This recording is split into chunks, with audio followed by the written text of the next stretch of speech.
Kalau kalian ngikutin berita, pasti sudah tahu lah ya kalau Presiden Venezuela yang bernama Maduro itu baru saja ditangkap oleh Amerika Serikat. Dan yang paling menarik perhatian, pengumumannya itu diberitakan langsung sama Uncle Trump nih wey.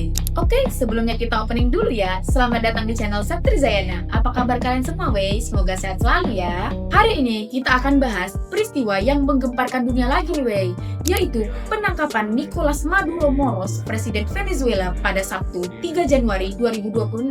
Paman Maduro ini asli Venezuela dan lahirnya di kota Caracas ya wey. Jadi dia bukan orang Madura seperti namanya nih, hehe. Nah, fun fact aja nih, Venezuela ini dikenal sebagai penghasil wanita cantik. Ini dibuktikan dengan mereka telah memenangkan Miss Universe sebanyak 7 kali. 7 kali loh wey, Indonesia aja 1 kali pun belum pernah menang kan. Estefania Rosali Venezuela.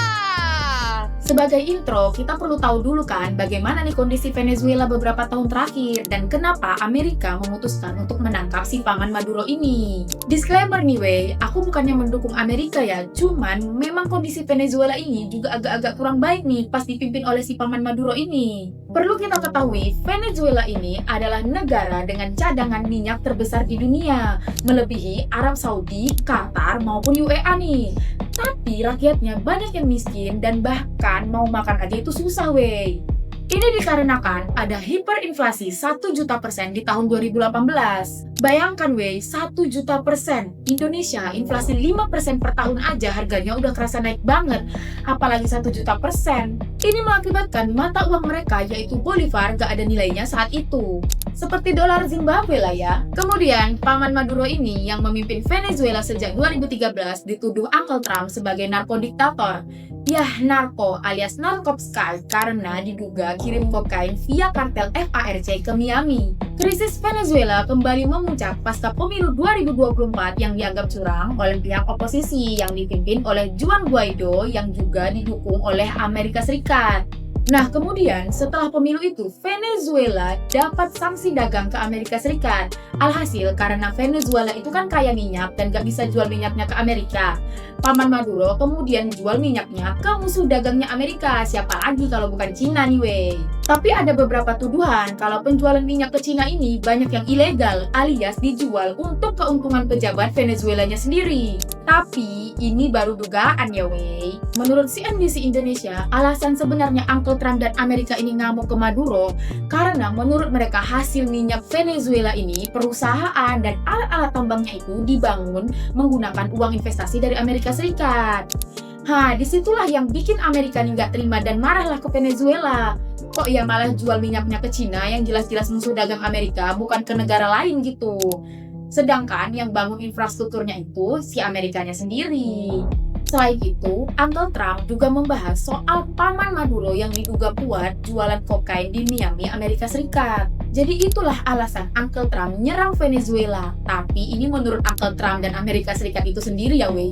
Kita belum tahu nih dari berbagai sisi tentang masalah ini. Kalau menurut kalian bagaimana? Komen di bawah ya. Sekarang kita masuk ke kronologi penangkapan Presiden Venezuela yaitu si Maduro ini. Menurut AP News dan Gotret, persiapan penangkapan Maduro ini sudah dimulai sejak Juni 2025. Jadi bukan operasi yang tiba-tiba aja ya, ternyata sudah cukup direncanakan nih. Sebagai persiapan, CIA dan pasukan Delta Force bangun replika sempurna Istana Miraflores yaitu tempat tinggal Presiden Maduro di Groom Lake. Lengkap nih wey dengan 12 kamar tidur, panic room dengan 5 ton baja anti roket dan terowongan evakuasi 300 meter. Kemudian mereka ini sampai hack HP Maduro sehingga mereka itu tahu jadwal-jadwal hidup paman Maduro dan istrinya yaitu Cilia Flores itu bagaimana nih. Setelah persiapan selesai, operasi pun dimulai. Sebagai informasi tambahan ya wey, rencana penangkapan paman Maduro ini merupakan intervensi militer Amerika Serikat paling luar biasa di Amerika Latin sejak era Perang Dingin. Operasi ini dijaga sangat ketat, bahkan DPR-nya Amerika yaitu Kongres AS tidak diberitahu atau dikonsultasikan sebelumnya demi menjaga kerahasiaan. Jenderal Chaine yang merupakan ketua kepala staf gabungan mengatakan bahwa sesaat sebelum operasi di Caracas, Venezuela, Uncle Trump berpesan begini, "Semoga berhasil dan Tuhan memberkati." Itu kata Uncle Trump ya wey. Uncle Trump ini menonton operasi ini dari Mar-a-Lago. Nah, Mar-a-Lago ini seperti rumah presiden yang ada di Florida. Bahkan tempat ini itu sering dijadikan sebagai tempat pesta tahun baru dan tempat liburan musim dingin untuk Presiden Amerika dan para pejabatnya wey. Jadi ini, Uncle Trump nonton penangkapan Presiden Venezuela Maduro ini bukan di Gedung Putih, tapi di tempat pesta atau bisa dikatakan tempat liburan. Tambah nggak habis pikir kan wey sama si Uncle satu ini. Uncle Trump ini didampingi Direktur CIA John Ratcliffe dan Menteri Luar Negeri Marco Rubio saat menonton aksi dari penangkapan Presiden Venezuela ini. Uncle Trump ini berkomentar seperti ini. Sungguh luar biasa untuk disaksikan. Jika Anda melihat apa yang terjadi, maksud saya menontonnya seperti sedang menonton acara televisi.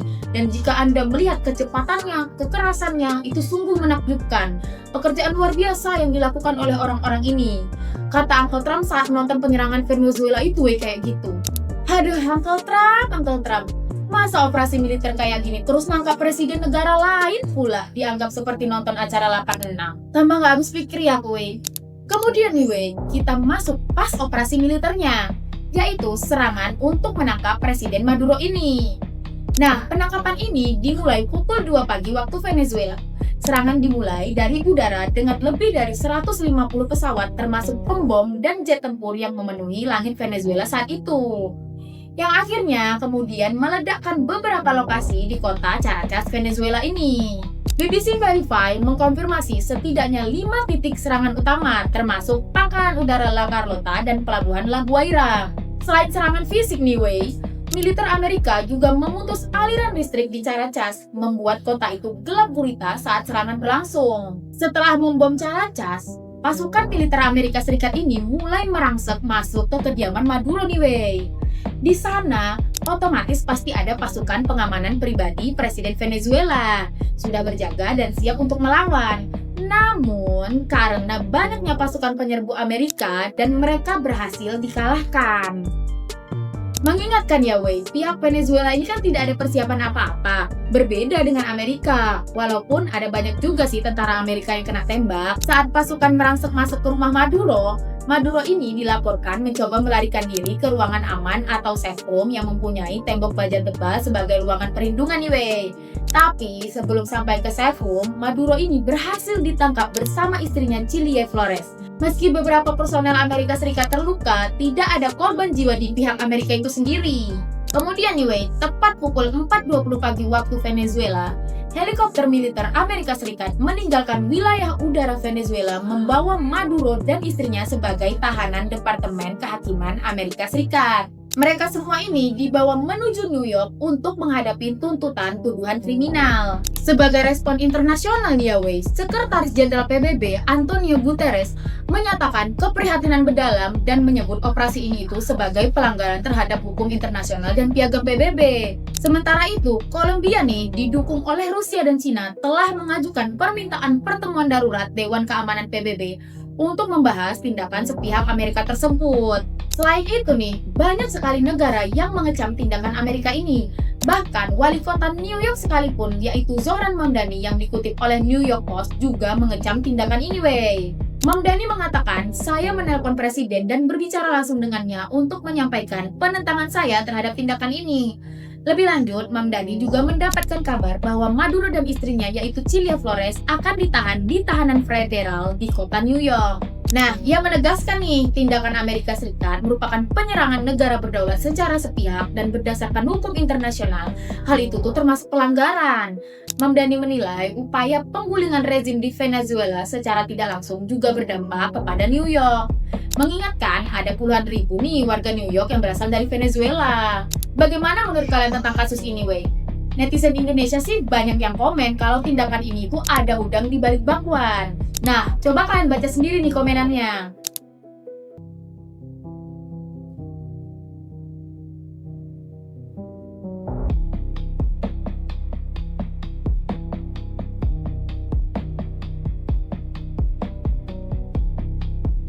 Nah, itu kata netizen ya wey, bukan kata aku. Kalau menurut kalian, bagaimana nih tentang kasus ini? Mari kita diskusi bareng di kolom komentar ya. Oke, kalau kalian suka dengan channel ini, jangan lupa klik like dan subscribe ya. Aku Septri Zayana, sampai jumpa di video-video selanjutnya. Bye-bye!